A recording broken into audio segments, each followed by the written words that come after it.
be mindful, but if I'm letting something out, just putting it out there, that you're going to hear it with a certain set of ears because you know me and I know that you know me. And I'm not going to always having to be second guess everything I say, right? Or have to justify everything I say because you should know me, right?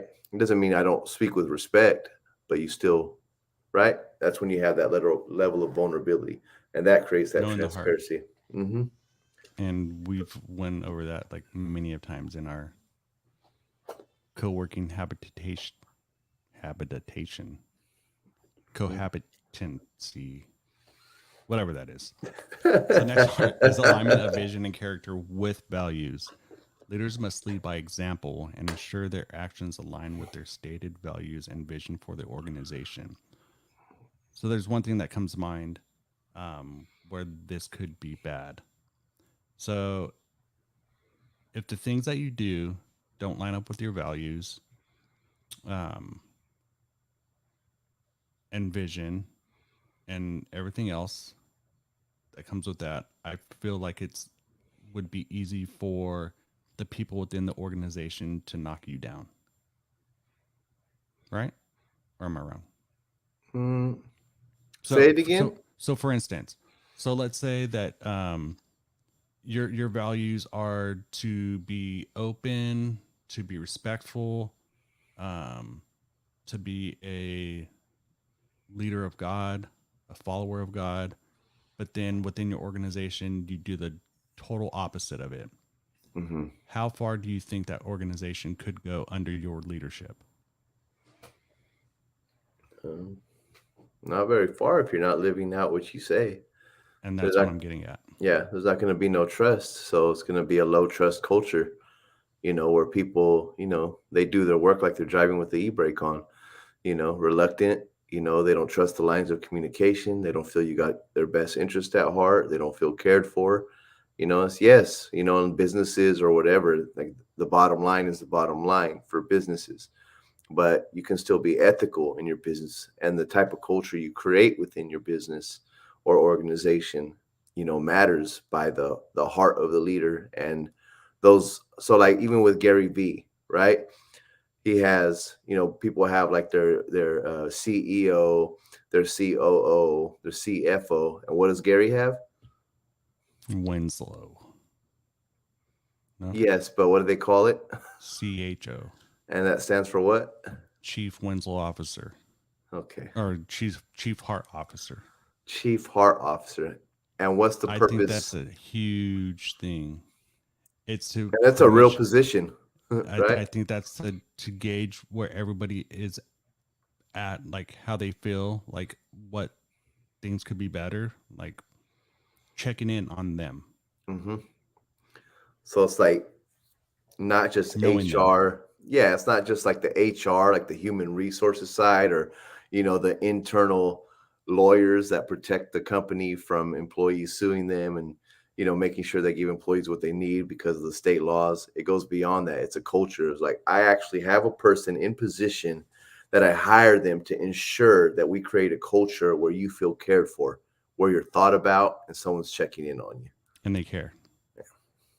Yep, that's what's up. Yep, I agree. So leaders cultivate trust in others, and they do it by reflecting deeply on what's most important. And I think that goes back to what you were saying um, earlier, Hmm. which it is great to pretty much reflect. So John Maxwell uses the story of McDonald's as a small case study of leadership. So how this example goes: the example of McDonald's shows that a visionary leader can take a successful business to new heights by developing a vision, getting the right team on board, and make it grow. So I'm guessing the visionary leader here would be Ray Kroc. Ray Kroc, right? Hmm. Thank you. So you first talks about the brothers. So 1937, Dick and Maurice McDonald opened a drive-in restaurant in Pasadena, catering to the car culture of California. So it was all the nice little cars, just kind of like the first one that I could think of would be like A&W. Yeah, something similar to that. I think that's the only one I could think of that I've ever seen. Or Sonic. I guess there was Sonic. Hmm. Um, so these two brothers, they developed and innovated an efficient system for preparing and serving food, which led to enormous profits.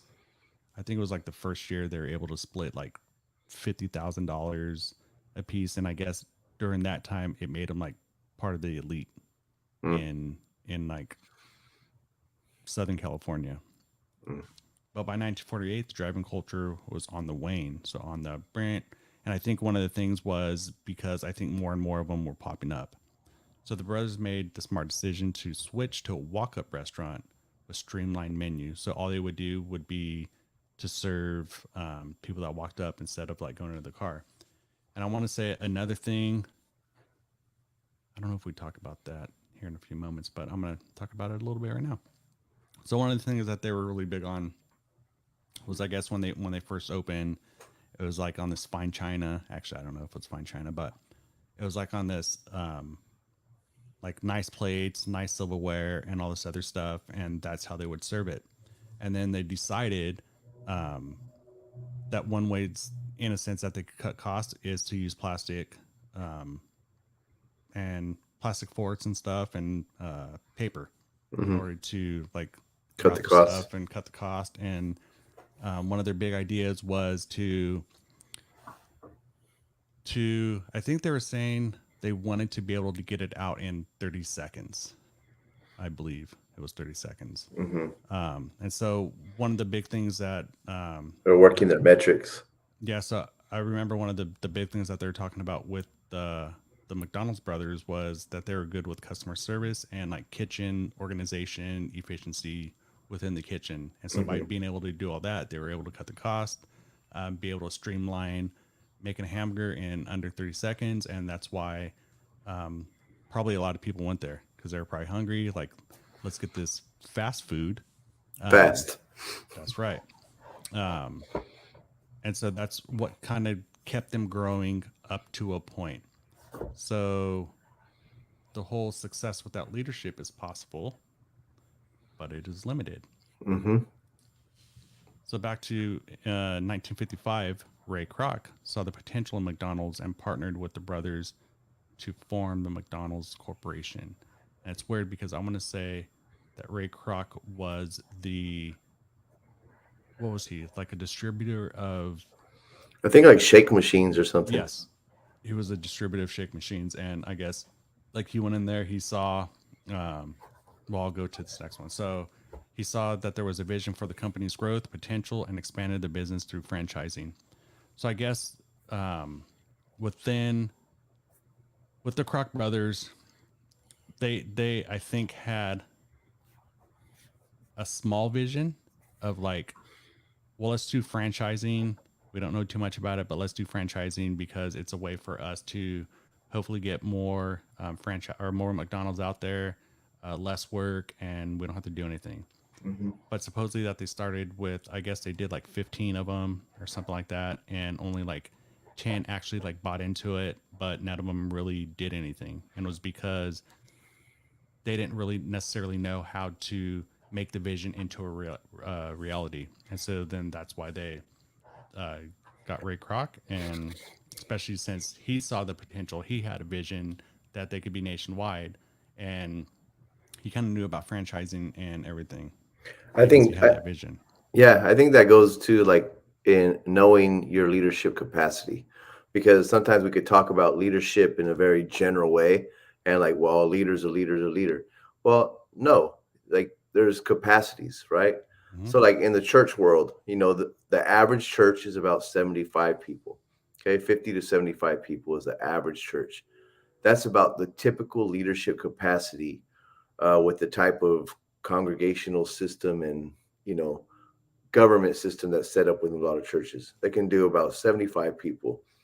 And then it's the rarer person who can climb beyond that. Their capacity is they're able to take on, 150, 200. Then you start, 300. then you get up to 300, 350, 400, 500, 1,000, and learning how to build a team that can help you make sure that you're still, having Doing what you need to church, do, doing what and you your need to do. vision is being met, Yeah. right? Yep. Because I think that's the big thing. Like, well, churches, businesses, you need to find the right people in order for that vision that you have in order for it to be met. Yeah, because you can bottleneck. You know what I mean? Like, say, like if the leader is more concerned about him staying the leader, right? Then that's where a company, a church, or whatever will bottleneck. It'll stay stuck at that leader's capacity. But if that leader's heart is truly about um, following God or making this organ, they really believe in what they're doing and they believe it needs to spread, even if that means you got to step aside so someone else can do it, right? You help that process. You create the space for that person. You could still be on the team, but it's just knowing, like, hey, you know what? I'm actually going to be a detriment if I don't get out the way. And that makes, I don't know if that, well, I guess maybe at that capacity, that would make them a great leader Yeah. Yeah. But it's by also being knowing. self aware. Yeah. You And I know, you think got self it. awareness is definitely It's key to a huge thing. leadership. So in 1961, Kroc bought the rights to McDonald's. I believe it was for like a little over $2 million and continued to expand the business, ultimately making it a worldwide phenomenon. So one thing that I remember it talking about in the book um, is how, well, I think we might get into it in a little bit. And if not, then I'll go into it again. Are you going to hit the real estate thing? The real estate thing. So, you know, I, they say like with Oh, McDonald's, no, that's not what I was going to say, but go on.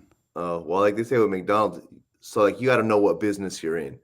And people think that McDonald's is in the fast food business, when in all actuality, they're in the real estate business. They buy land, they build the thing, and then they allow the person to, you know, go into the franchise and then they pay McDonald's. And that's how McDonald's basically secures the bag. And they have some of the most real estate ownership, I think, in America. Yeah, So, they're everywhere. yeah. They're everywhere. So that's So, their real business. yeah, business real estate. So, what were the strengths of the McDonald's brothers? So, Dick and Maurice McDonald, it was innovation. They were able to recognize the potential of California's car culture and create a restaurant that catered to the market. So, Mm-hmm. it's always about seeing the next step and making it. Mm-hmm. But also with this, I think it does involve vision, but I think it's at a smaller scale, Mm-hmm. right? Yep. So the other thing with the McDonald's brothers is efficiency. So they developed a highly efficient system for preparing and serving food that allowed them to serve a high volume of customers with minimal staff. And I think one of the big things was their idea was like, okay, well, we're going to have a single person doing a single thing rather than everybody, I don't know, somebody doing like a hamburger by Everything. itself, somebody doing a cheeseburger by itself, somebody doing this and somebody doing that. But the interesting thing that I remember hearing in the book is because I went on Scribed, but is like almost when they pivoted, they started selling like ribs and like all kinds of other things too, not just like hamburgers. And I don't even think they started selling nuggets, but they sold ribs McRibs. better than McRibs, homie. Well, it's Way better. McDonald's. How can it be? So they sold ribs that weren't McRibs? Who knows? Didn't go that far into it. Oh, Maybe I'll have to look into it. all right, all right. Now, what did Ray Kroc bring to the table? And this is what we kind of talked about a little bit ago. So Ray Kroc, he brought the visionary leadership. So Kroc had a vision for the potential of the McDonald's concept and was able to develop and communicate that vision to his team to achieve massive growth and success. So, So like I was yeah, the saying gift earlier, of gab. well, yeah, but what I was saying earlier is what makes it limited is the vision. So, risk taking. Kroc took a risk by buying the rights to McDonald's and investing in its growth despite initial skepticism from others. So, I think that kind of goes back to maybe the Kroc brothers, the Kroc brothers, the McDonald's brothers trying to do it on their own, but it kind of failed. And another thing that he was even talking about is that he even purchased one himself a McDonald's franchise so he could run it the way he wanted to run it to kind of build the idea of the franchise. So when they see like, oh well, what does a franchise look like? He's like, oh well, this is The what it is right prototype. here. Yeah, this is the prototype, and this is what you guys can do. And so that's why they went from hardly anything to like 100 to like 500. Plug and play. And I think it was pretty much, I don't know, within like 4 to 6 years or something. If I remember correctly, it was pretty quick where they went from like 100 to 500. So the other thing that Ray Kroc brought was strategic thinking. Kroc recognized the value of franchising as a way to expand the business and partnered with the McDonald's brothers to create the McDonald's Corporation. Good old McDonald's Corporation. Their fries. Ray Kroc must have knew something about those fries. They last forever, Hmm. but they're good. So let's look at some other principles. So another principle would be adaptability. Dick and Maurice McDonald were able to recognize that the driving culture was on the wane. So what they ended up doing is they made a smart decision to switch to a walk-up restaurant with a streamlined menu to continue to meet customer needs. So I think the big thing about adaptability is being able to see, To pivot. maybe, yeah, and to see what's next. And then Hmm. that's when you go to that pivot. and The innovation and adaptability go together. and luckily, one thing that I remember them talking about was how they were good with like customer service skills and kitchen organization efficiency. And I think in Hmm. order to, and I don't even know if at this point if they called it like a fast food restaurant, maybe that was a term coined like way after, but that's essentially what it was. It was almost like quality and quantity will keep us afloat, Hmm. because after so long, when they switched from the original like fancy plates and all this other stuff, when they switched it the other way, then they were pretty much bringing up home like, I think they say like 100,000, 150,000 a year, just by switching that and being able to um, have that streamline in the kitchen of getting all that stuff out within 30 seconds, because the more that you get out, the more money you're going to make, and the better it does come out. AI is Yeah. the future. Mm-hmm. Mm-hmm. So strategic partnerships. Ray Kroc saw the potential in the McDonald's concept and formed a partnership with the brothers to create the McDonald's Corporation. Yep. Mm-hmm. Sometimes you got to Smart, pair up with the right people. smart man. So visionary leadership. Ray Kroc had a vision for the company's growth potential and was able to develop and communicate that vision to his team to achieve success. So we kind of touched on that already. Yes, we kind of did. How about continuous improvement? Because without continuous improvement, you're just going to be stagnant and create that bottleneck. But the McDonald's Corporation was constantly looking for ways to improve their product and service, which I feel like any good business should do that. Um, and it's always about like the adaptability. Improve, improve, improve. Hmm. So this is kind of what you were talking about a little bit ago. So today, McDonald's is one of the largest owners of real estate in the world, owning an estimated $40 billion worth of property. So, like Carlos was saying a little bit ago, it's all about. Um, it's not about the fast food business. It's about real estate business, and I think that's it's very smart Hmm. because Got him. yeah, you because when you first think of it, you would think it is about like fast food, a fast food chain. Because that's what it appears Yeah, to be but about. little do we know, had the vision Yep. and like, hey, let's make it more about the real estate. Yep. The And that's hamburgers. The hamburger stand's just the front. yeah, and it seems to be working for them. Yeah, it does. So we're going to be kind of talking about what we're going to be discussing next week. So next week we'll cover the next key idea number 2, which is leadership is a journey that never ends.